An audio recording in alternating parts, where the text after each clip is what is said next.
go back to Cape Town now, where the Finance Minister just wrapped up his keynote address at the 50th Nedbank and Old Mutual Budget Speech Competition. SABC News Reporter Mkhokheli Bandla is at the event and joins us now. Mkhokheli, I would expect that at this point you would have pulled aside one or other of the business leaders and senior government leaders that are in the room to get their view on some of the comments made by the Minister. Who do you have with you?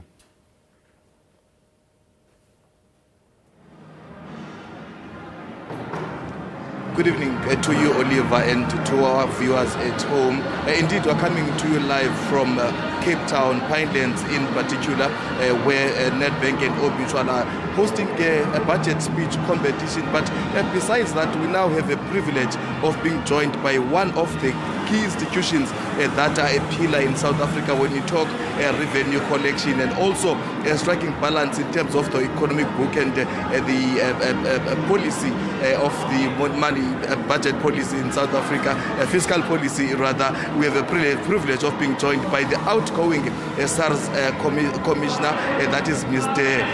Kieswetter. Mr. Kieswetter, thank you so much for joining us at SABC. Just your reaction from what the Minister of Finance has delivered today. What sense of financial stability and that of the economy did you get from the budget speech today? I think the Minister acknowledges that the ultimate solution to address the material needs of South Africans is economic growth, to create jobs, to make people less reliant on social grants and other support structures. But in the meantime, we are where we are, which means it is a careful balance between revenue and expenditure. And there's never enough money. I think we all know in our personal household budgets how difficult it is. Now imagine being the Minister of Finance to balance expenditure with revenue and to not go too far with borrowing money. It's easy to borrow, but then you have to repay it. And the money that we repay to debt, to service that debt, is money that's not building another school or another clinic or supporting an indigent or vulnerable family. And so today the Minister, I think, demonstrated that balance very well. Of course, we are immensely proud that the efforts of the 14,000 of SARS has given the Minister confidence to give a more positive outlook, to not have to revert or to resort to increasing taxes, and in fact to give inflation relief to income earners. And behind that is a solid performance service.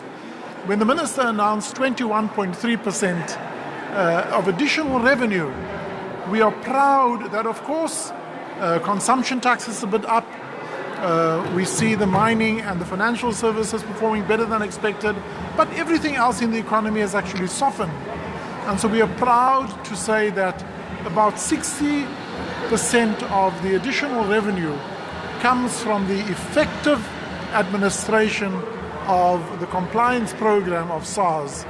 And for us, the lesson there is a well-functioning tax and customs authority in our democracy is an undergird for sustainable fiscal integrity. You are now an outgoing commissioner of SARS. What kind of an institution would you say you are leaving behind? Well, the Minister say where we were 7 years ago. What is really pleasing, we obviously look at the revenue performance. Now, we have already seen over the 7 years a compound annual growth rate of 7% in an economy that has grown around about 5% in nominal terms. And then I am asked, is it cyclical or is it structural?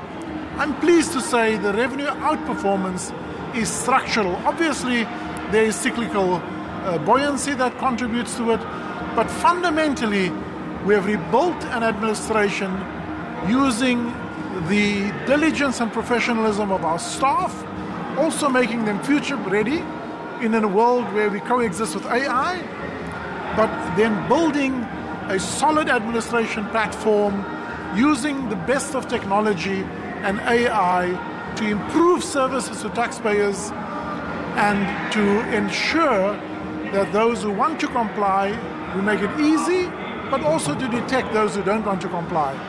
What is in fact very pleasing is the fact that we have consistently improved our compliance revenue, which has bolstered the 7%, but also trust in SARS has gone from 48% in 2019 to 75%, and from 54% to 90%.